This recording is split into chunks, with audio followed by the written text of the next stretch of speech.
standard temperature and pressure. Oftentimes, whenever a scientist is doing an experiment, if he's doing an experiment with gases, is that his particular laboratory or her particular laboratory is going to have certain conditions. There'll be a certain pressure, there'll be a certain temperature, and so on and so forth. Now, we know that the way that a gas behaves depends on what its temperature and what its pressure is. The higher the temperature, the higher the pressure is, and so on and so forth. There are many, many things that sort of involve whatever you're measuring a gas, but temperature and pressure pretty much are going to affect what a gas does. If I'm trying to reproduce that experiment somewhere else, then what I find is that my conditions are different than their conditions. And so it's very difficult to compare two experiments done in two different places. As a result, basically, the different conditions of pressure and temperature, scientists have come up with this idea of creating a standard temperature and a standard pressure. Something we'll say that we'll always adjust the numbers that we take in our data to the standard temperature or the standard pressure. So everyone will have a common reference. And so standard temperature is defined as being basically 0 degrees Celsius. In Kelvin, which we'll talk about in a little bit, it's 273.15 Kelvin. And so that's defined as standard temperature. Standard pressure is 1 atmosphere, or 760 millimeters of mercury, 101.3 kilopascals, 760 torr, 101,300 pascal, all those ones we talked about more recently. Just as a note, there are a couple different standard temperatures and pressures out there. The one we're using here is going to be the National Institute of Standards and Technology, a NIST standard. There are other standard temperatures and pressures out there, but this is the one that we're going to be using for this class right here. Now, if we have a gas that is adjusted so it is both at 0 degrees C and at 1 atmosphere, where it has both standard temperature and standard pressure, that gas is called at STP. That is at standard temperature and pressure. And so if you ever see something that says that, okay, you have 5 liters of a gas at STP, you know you have 5 liters, the temperature is 273.15 Kelvin, the pressure is 760 millimeters of mercury. You know those things automatically. And so this is sort of what we start off with here. Let's take a look at an ideal gas, what that is. To talk about first, we want to talk about gases. In solids, we know that the particles are basically very, very close to each other, so that the forces between the molecules, these intermolecular forces, sort of rigidly hold the atoms together. In a liquid, the particles are usually a little farther apart. And so the intermolecular forces are weaker, but still sort of dominant. The atoms as they go by each other will interact with the other atoms. They'll affect the other atoms as they go by. It's sort of, we sort of said like shaking hands as they go by here. They do exert a force, but it's a very short force. Now, in gases, the particles of a gas are generally very far apart. And since they're very far apart, they don't generally exert forces on each other very often. It would sort of be the equivalent of if we were to start just randomly throwing grains of sand around the room. The chances of 2 grains of sand running into each other is pretty low. It may happen sometimes, but it doesn't happen very often. And so we can say this. In gases, particles are far apart. They rarely interact with each other. If we were to assume that those particles never interact with each other, this idea that a gas where the particles never interact with each other, they don't run into each other, don't exert forces on each other, is called an ideal gas. And this is an important concept. And the reason why is, we'll sort of talk about this in a second, but basically in an ideal gas, since the particles never interact with each other, then we only have to worry about them interacting with the surface of their container. And so in finding the pressure, that we don't have to worry about some other little details about what happens when the gases run into each other. All we worry about is what happens when it reaches its container. And so if we only worry about what happens when the gas hits the container, then the gas laws we have are very simple. And so these are the types of things that we're basically going to use in this class. So the particles, since the particles never interact with in an ideal gas, the laws are very simple.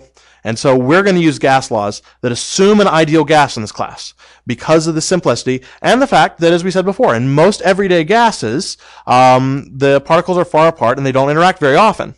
And so the exception to this, and this is sort of the third point right here, is that gases that have a very high density don't act like ideal gases, because if they're very high density, that means there are a lot of particles crammed together, and the more particles crammed together, the more likely they are to impact each other and to exert forces on each other. And the separate thing is that gases at very low temperatures typically don't act like ideal gases as well, because the particles are going very slowly. So if they ever do interact, since they're going very, very slowly, there's a big, it's a big thing. It's sort of like this, is, if I'm going very, very fast and someone throws a grain of sand at me, it doesn't really affect me that much because I have a lot of energy due to my speed to start with. If I was trying to be as still as possible and someone threw a grain of sand at me, it might make me move a little bit because of the fact that I'm going very slowly to start with.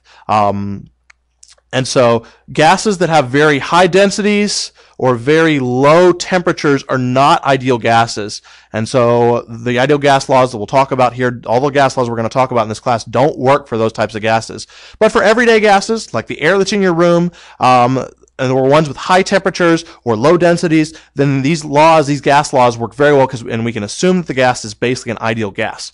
And so that being said, let's take a look at some of our gas laws. And I didn't mean to do that. All right. Our first gas law is called Boyle's law. And it deals with this. Let's suppose that we had a balloon. And I'm going to take the balloon and I'm going to squeeze it in so that I have reduced its volume. So we're reducing the volume of the balloon here.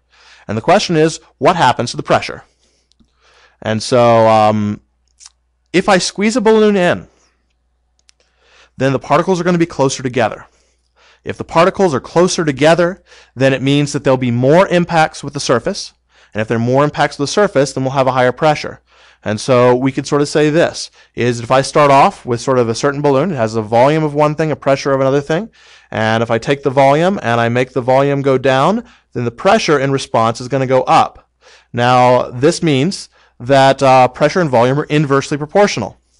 If we're trying to set up an equation as to what happens when you change a gas, that I have a gas that's existing with a certain pressure, a certain volume, and I change the volume or I change the pressure, and the two things are inversely proportional like they are right here, the equation that we're going to use is this one right here. P1 times V1 equals P2 times V2. That is the original pressure, the pressure at the first bit, times the original volume, the volume at the first bit, equals the pressure in the second part after we've changed the gas times the volume in the second part. That is after we've changed the gas. This is Boyle's law. P1 V1 equals P2 V2.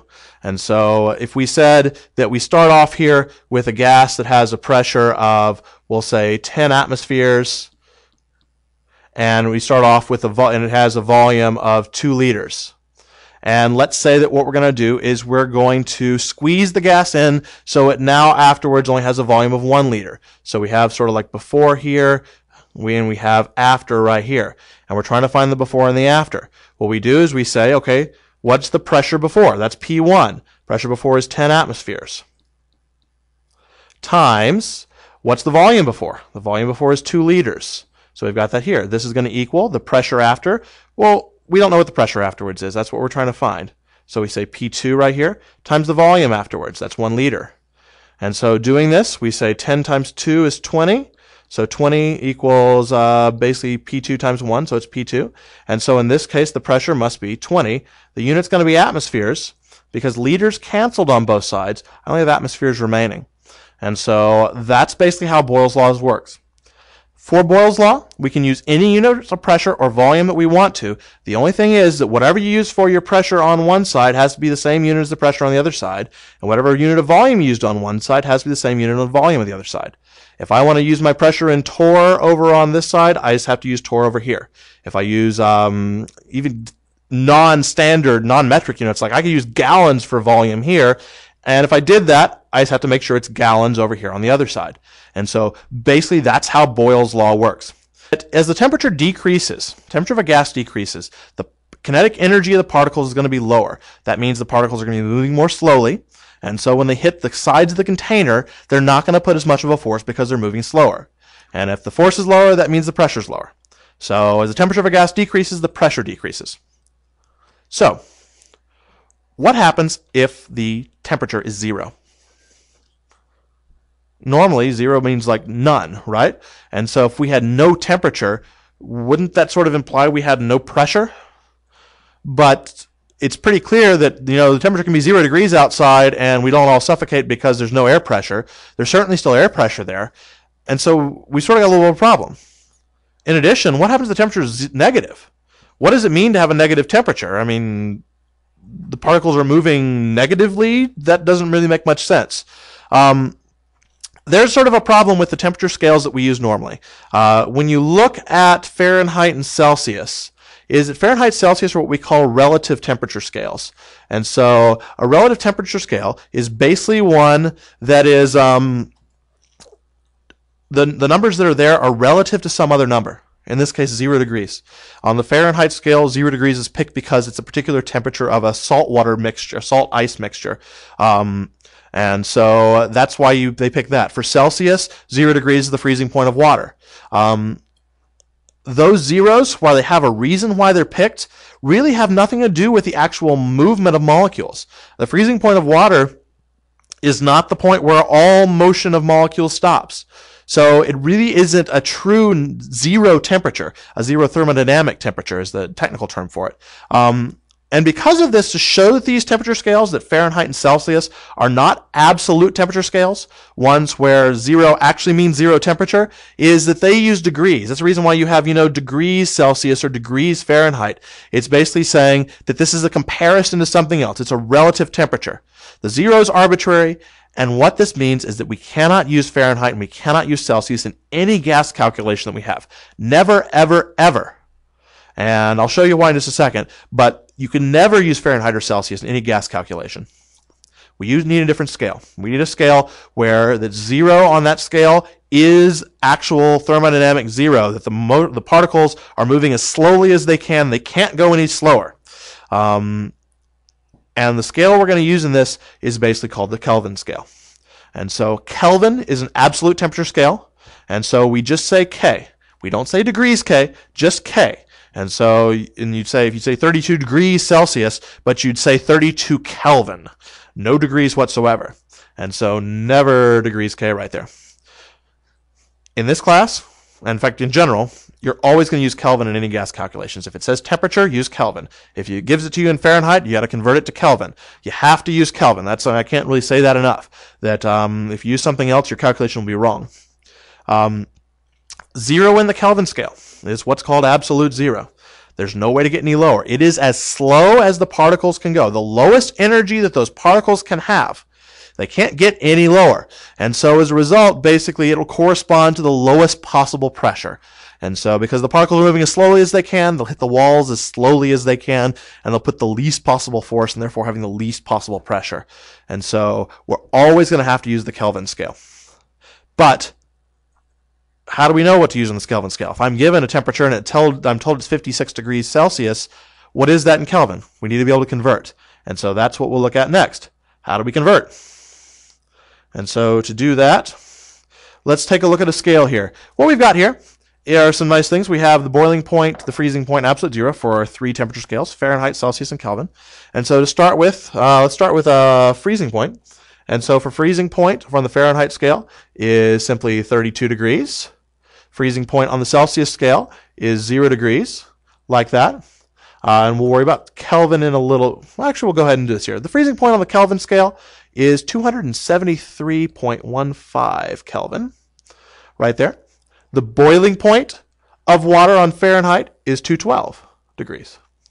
The boiling point in Celsius, as we sort of talked about before, is 100 degrees Celsius. And the boiling point in Kelvin is 373.15 Kelvin. And so these are basically our boiling and freezing points. Absolute zeros. For Kelvin, it's easy. Absolute 0 in Kelvin is 0. Whoops. No, that's bad. Never put degrees on Kelvin. That's my mistake there. On Kelvin, it's 0K. 0 Kelvin. Absolute 0 is easy here. For Celsius, if you're paying attention, you can actually probably figure it out here. Look at the difference between boiling and freezing on Celsius. It goes from 0 to 100. There's a difference of 100. Look at Kelvin. We go from 273.15 to 373.15. Difference of 100. 1 Celsius degree and 1 Kelvin are the same size. They have different zeros. They start at different places, but they're the same size. And so if the difference in Kelvin between the absolute 0 and the freezing point of water goes from 0 to 273, the difference is 273. That means in Celsius, the difference also has to be 273.15. And since we start at 0, it means in Celsius, absolute 0 is negative 273.15 degrees Celsius. Okay? In Fahrenheit, it's actually roughly negative 460. That's 460 degrees Fahrenheit is absolute 0 there. And so really, really low here. Now, To be able to find conversions here, what we're going to look at is the difference in temperatures. We already said that the difference on Celsius is 100. There are 100 Celsius degrees that are basically between freezing and boiling. For Fahrenheit, if we look at those, then we go 212 minus 32. What you get is 180 degrees. And so every 100 Celsius degrees is equivalent to 180 Fahrenheit degrees. And so if you think about it, that means we have a sort of a ratio. The ratio here would be 180 over 100. And so this reduces down to simply 9/5. And so that means that 1 Celsius degree is 9/5 the size of a Fahrenheit degree. This fact is going to let us do some conversions here. And so let's take a look at what those conversions would be. Come on. All right. So first thing, Celsius to Kelvin and Kelvin to Celsius. Very straightforward. We said the difference, they're the same size degree. They're just shifted off by 273.15. So to go from Celsius to Kelvin, all we have to do is we take the Celsius temperature and add 273.15. That gets us Kelvin. So 0 Celsius would be 0 plus 273.15, 273.15 Kelvin. 20 degrees Celsius would be 293.15 Kelvin. Just like that. We're going to go from Kelvin to Celsius. You do it in reverse. You take the temperature in kelvins, subtract off 273.15. And so if I have 300 Kelvin and I want to know what that is in Celsius, I'd say 300 minus 273.15. And so I get, what is that, 26.85 degrees Celsius would be what that would be right there. Celsius to Fahrenheit. This one gets a little more complex. Remember we found this 9/5. There it is right there. And so to convert from Celsius to Fahrenheit, you take the Celsius temperature and multiply it by 9/5, and then you add 32. Because there's a difference of 32 Fahrenheit degrees between basically 0 Celsius and 0 Fahrenheit. And so let's sort of a quick double check here is we know this. We know that 100 degrees Celsius is 212 Fahrenheit. They're both the boiling point of water. So if you take 100 Celsius, put it in for this one, you take 9/5 times 100. 9/5 times 100 is 180. 180 plus 32 gives us a total of 212. Excellent. Right like we want it to be. So that works out. Fahrenheit to Celsius, we do the same thing. Is we sort of flip it around. This time instead of 9/5, it's just 5/9. We take the Fahrenheit temperature, subtract off 32, multiply it times 5/9. So we know that 0 Celsius and 32 Fahrenheit should be the same. So let's put in 32 for Fahrenheit. So Fahrenheit is 32, minus 32 gives us 0. 0 times 5/9 is 0. So 32 Fahrenheit is 0 Celsius, which we know to be correct. And so these are your temperature conversions. Want to have these written down on a colored sheet somewhere, unless you have them memorized. And we'll need to do these in order to convert. Let's try out some examples and make sure we can get this to work here. Question is, what is 54 degrees Fahrenheit in Celsius? So we have Celsius. We want to find what this is. We say the conversion for Celsius is going to be this guy right here, Fahrenheit to Celsius. So Celsius is equal to 5/9 times the quantity of Fahrenheit temperature, which is 54, minus 32. And so if you get out your calculators here, then what we can do is we can say that 54 minus 32 is 22. And the 22 times 5/9 gives us 12.2. And so 54 degrees Fahrenheit would be equal to 12.2 Celsius. Now significant figure-wise, we have two sig figs here. So the answer would simply be 12 degrees Celsius. And so that would be our answer there. Another possibility, what's 17 degrees C in Kelvin? And so in this case, we're looking for Kelvin. And so since we're looking for Kelvin, we're going to do our Celsius to Kelvin conversion. And so we'll say that Kelvin is equal to Celsius plus 273.15. So 17 plus 273.15. And so when we do that we're going to end up getting here, see, what would that be? So 17 plus 270 is 290.15. And so we have two significant figures. So 290 Kelvin is what we're going to have here. And so that's going to be our final answer here. Now, a couple sort of quick notes about significant figures. Still, for the purposes of this class, we're going to assume that temperatures are rounded to the ones place. So 30 degrees C would have two significant figures. Technically doesn't, but we're going to assume that. The 273.15, that's considered to be exact for what we're doing here. So if I told you that this was actually 17.3895287, is that still that 17.32857 or whatever it was right there is going to determine significant figures. The 273.15 will never determine significant figures because of the fact we're considering that to be exact. So 290K is what we get. And so that one we do have to round to two significant figures because of the fact we had 17.2 to start with. Last one, what's 300K in Fahrenheit? We don't have a Fahrenheit to Kelvin or Kelvin to Fahrenheit conversion. So what we're going to have to do is convert first from Kelvin into Celsius and then go to Fahrenheit. And so we know that Celsius is Kelvin minus 273.15 right up there. And so we say 300 Kelvin minus 273.15. And so doing that, we get a Celsius temperature, let's see, 273.15, subtract that off, we get 26.85. 26.85 degrees Celsius. No rounding yet because we're not done with this. Now we want to get to Fahrenheit. We know that our Fahrenheit conversion is right over here, is equal to 9/5 times Celsius, which is 26.85, and then plus 32 on that. And so we take our 26.85 times 9/5, and then we'll take that answer plus 32, and so we get 80.33. And so to one significant figure, that's just 80 degrees. And so our Fahrenheit temperature would be 80 degrees Fahrenheit. And that's how we set that up. And so that's our final answer. 300K is 80 degrees Fahrenheit. Though actually, I sort of forgot about that. Actually, this should have three significant figures, not two, because remember we said we round these to the nearest degree. And so this should actually not be 80, it should be 80.3. I'm sorry about that. So 80.3 degrees Fahrenheit, because we said, as we said before, is that we're going to round temperatures to the nearest degree, and so we have 1, 2, 3, the nearest degree there. Just for the purposes of this class. It's not a general, it's not an outside rule, it's just one we do in here to keep things simple. Let's take a look at another one of our temperature laws. Charles's law. So, we've already talked a little bit about this, but if you heat up the air in a hot air balloon, what happens to the volume? Well, we know this. If we heat up the air in a hot air balloon, it's going to give the particles more energy, so they're going to move faster, so they're going to hit the walls harder. If they hit the walls harder, then we'd expect that the balloon is going to expand.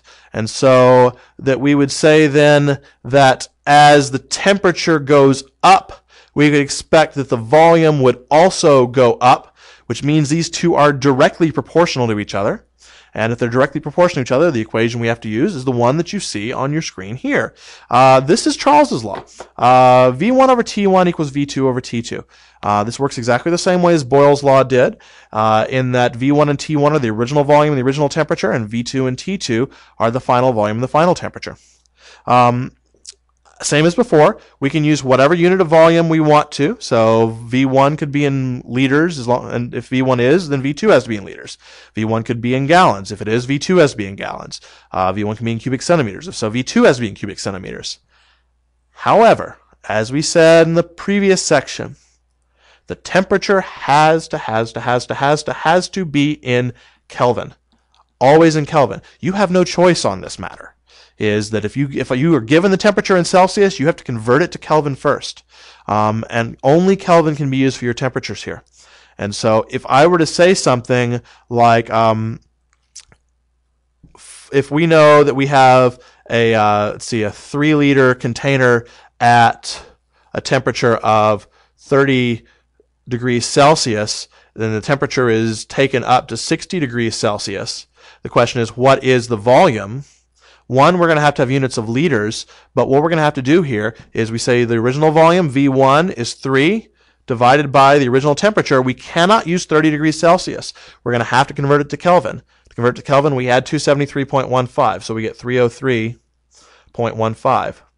And then this is going to be equal to the V2, the volume afterwards, we don't know, times the temperature afterwards, which will be we cannot use 60 degrees Celsius because it's Celsius. It has to be Kelvin. So we have to add that to 273.15, and so we get 333.15. And so if we go ahead and set this up, then we'd say, basically, let's see, 3 divided by 303.15, and then times 333.15. And doing that, I get 3.296.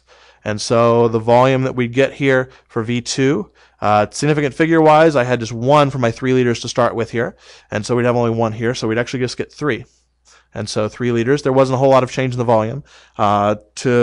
If we didn't worry about significant figures, we get 3.3 basically.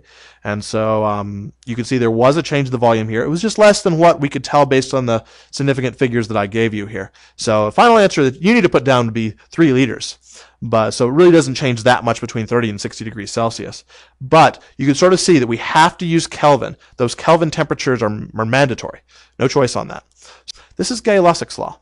And so Gay-Lussac's law basically sort of says this. Let's suppose that we have a water bottle. We heat up the air inside the water bottle. What's going to happen to the pressure? If we heat up the air in the water bottle, the particles are going to move faster. If the particles move faster, they're going to hit the walls with a harder force. If they hit the walls with a harder force, then it means we're going to have a higher pressure. And so we know that pressure and temperature then, if we increase the pressure, or we increase the temperature, we increase the pressure, and vice versa. And so they're directly proportional. And so Gay-Lussac's law says P1 over T1 equals P2 over T2. Same rules apply as did before. P1 and T1 are the original pressure and the original temperature. P2 and T2 are the final pressure and the final temperature. P1 and P2 can be in any unit of pressure that's acceptable as long as they're the same unit. If P1 is in torr, P2 has to be in torr. P1 is in atmospheres, P2 has to be in atmospheres. Any units as long as they're the same on both sides. Temperature, though, once again, must be in Kelvin. Can't be in Celsius, can't be in Fahrenheit, can't be in Rankine, which is another degree temperature scale that's used sometimes. It has to be in Kelvin. Actually, I guess it could be in Rankine, but we're not going to talk about that. We'll say for this class, has to be in Kelvin.